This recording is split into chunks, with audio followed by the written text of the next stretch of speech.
Assalamualaikum warahmatullahi wabarakatuh. Alhamdulillah wassalatu wassalamu ala rasulillah Habibina Sayyidina Muhammad bin Abdullah wa ala alihi wa ashabihi wa mawalah, amma ba'd. Peridu ridha Allah, pecinta baginda Nabi Muhammad sallallahu alaihi wasallam, nuhibbukum fillah. Kami mencintai anda karena Allah subhanahu wa ta'ala. Dan semoga seperti Allah memudahkan kita untuk bergabung di acara ini, Allah memudahkan kita kelak untuk berkumpul di surga bersama baginda Nabi Muhammad sallallahu alaihi wasallam. Allah Maha Kuasa dan bagi Allah sangat mudah. Allah mudah untuk mengangkat kita dari yang hina menjadi mulia, dari yang rendah pangkat menjadi pangkat tinggi di hadapan Allah, yang jelek kita menjadi baik. Allah Maha Kuasa, mari kita serahkan kepada Allah dan mari kita berusaha untuk menggapai kemuliaan, kejayaan, derajat tinggi dengan acara ini. Acara ini adalah untuk mencari kemuliaan tersebut. Kita berusaha. Pada kesempatan ini kami ingin menyampaikan kepada semuanya tentang menjadilah hamba yang berprasangka baik kepada Allah. Jangan putus asa. Jangan putus asa. Putus asa adalah dosa besar. Tidak ada yang merasa putus asa dari rahmat Allah kecuali orang-orang zalim.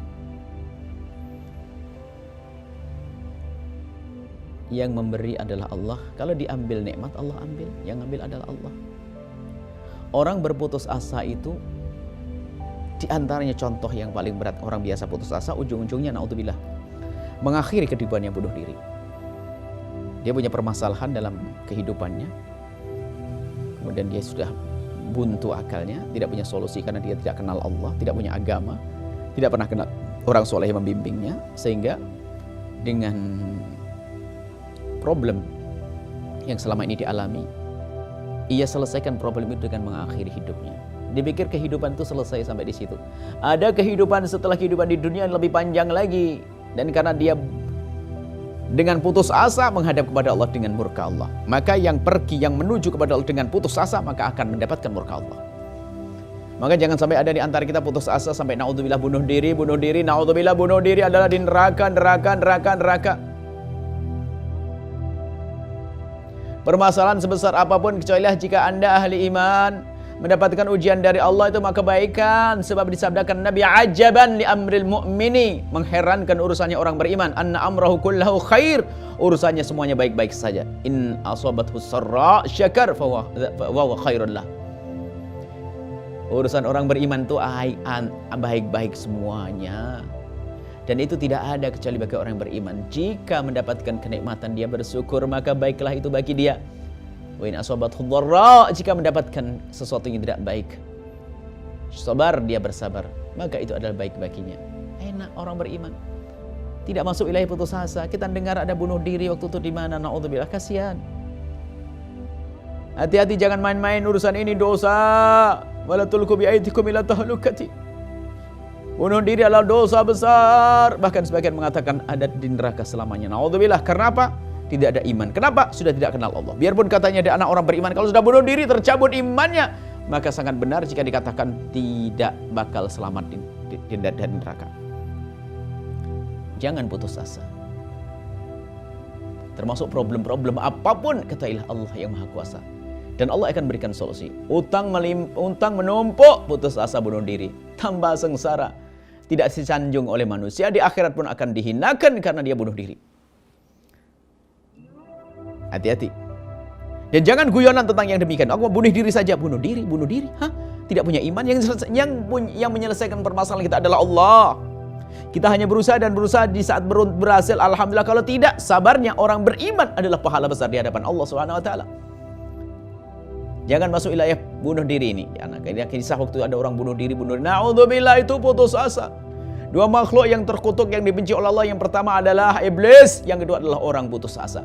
Karena putus asa itu sebetulnya kan suudzon kepada Allah, seolah-olah berkata begini, ya Allah, engkau tidak bisa menyelesaikan urusan saya. Sudah dah, kamu Tuhan gak bisa menyelesaikan urusan saya. Saya tinggalkan saja ya Allah, saya mau mati. Bunuh diri, matilah dia. Matinya dalam keadaan imannya kropos, imannya tidak ada, maka di neraka selamanya dia. Di antaranya lagi adalah jangan sampai kita putus asa dalam segala hal. Sakit, berusaha semaksimal mungkin.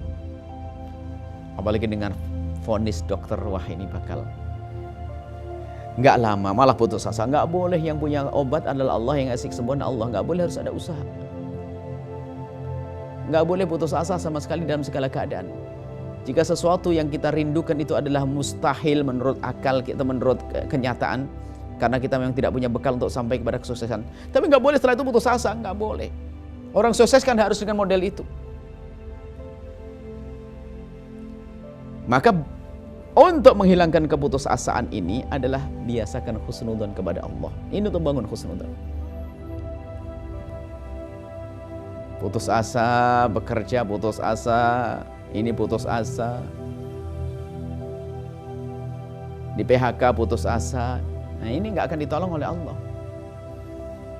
Maka dalam keadaan sepahit apapun, sesempit apapun, berprasangka baiklah bahwasanya Allah telah siapkan jalan yang istimewa untuk menyelesaikan permasalahan tersebut. Kemudian bagi ahli iman ketahuilah, kesusahan seperti apapun, sepahit apapun, kalau dia orang beriman hanya di dunia saja jatahnya. Di akhirat akan dapatkan kemuliaan. Makanya orang putus asa kalau sampai derajat bunuh diri, yang rugi apa? Di dunia dan di akhirat. Di dunia dia akan rendah, di akhirat akan direndahkan, tidak ada surga baginya. Memang permasalahan seolah-olah selesai, akan tapi ketahuilah, di hadapan Allah lebih besar lagi. Dalam segala hal jangan putus asa. Anda ngobati anak yang sakit, orang tua yang sakit, jangan putus asa sampai titik terakhir dicabut nyawanya, selesai. Kata dokter, wah ini nggak apa-apa, ini nggak akan mampu. Jangan bilang nggak akan mampu. Dokter hanya memprediksi saja sesuai dengan ilmunya, tapi yang beri ilmu umur adalah Allah Subhanahu wa Ta'ala. Kemudian di sisi lain yang harus kita fahami bahwa di samping kita tidak boleh putus asa sampai derajat naudzubillah bunuh diri dan sebagainya, kita pun juga tidak boleh menuduh orang lain putus asa apalagi sampai derajat bunuh diri. Jika kita melihat ada orang bunuh diri misalnya, naudzubillah beritanya bunuh diri, sebisa mungkin kita tepis itu semuanya. Karena belum tentu dia bunuh diri. Memang ada orang mati bukan bunuh diri, akan tapi oleh yang membunuh digantung sehingga dikesankan kalau dia bunuh diri. Mungkin. Atau dia sebenarnya tidak bunuh diri, hanya makan keselak saja atau apa-apa. Mungkin tulisan ingin bunuh diri. Mungkin dia punya catatan harian, saya putus, saya bosan hidup dan sebagainya. Kemudian pas waktu itu tiba-tiba mati di kamarnya. Nggak usah dihubung-hubungkan ini. Mungkin waktu menulis dia betul-betul kalap, dia betul-betul dia tidak ingat kepada Allah, dan itu hanya sekedar tulisan. Dan Anda pun tidak boleh nulis-nulis macam itu, naudzubillah. Akan dibaca oleh orang lain, lalu orang lain itu berprasangka buruk kepada Anda, menulis hal yang baik. Kalau ingin bikin puisi-puisi yang menyanyi, puisi yang mulia, puisi yang baik, puisi yang menjadikan kita semakin dekat kepada Allah. Kemudian sisi lain, jangan menuduh orang lain bunuh diri sekalipun kita melihat seperti orang bunuh diri. Kenapa? Kita tidak tahu hakikat. Di saat-saat terakhir dicabut nyawanya, Anda tidak tahu, Anda tidak melihat, Anda tidak melihat, tidak mengerti apa yang terjadi antara dia dengan malaikat. Dan pengampunan Allah Maha Luas selagi malam yugharghir, selagi nyawa belum sampai tenggorokan, maka Allah mungkin mengampuninya. Jadi pertama tadi, jangan putus asa sampai derajat bunuh diri. Kemudian di sisi lain, jika ada orang bunuh diri, maka jangan sampai ada di antara kita menuduh dan menuduhnya. Sebab bisa jadi dia adalah meninggal bukan karena bunuh diri, karena mungkin karena hal lain. Semoga Allah menjauhkan kita dari putus asa, dan semoga Allah memberikan kepada kita kemudahan dalam segala hal, dan semoga Allah mengampuni kita semuanya, dan semoga Allah menjaga hubungan kita tetap menjadi hamba yang saling mencintai karena Allah. Wallahu a'lam bishawab. Assalamualaikum warahmatullahi wabarakatuh.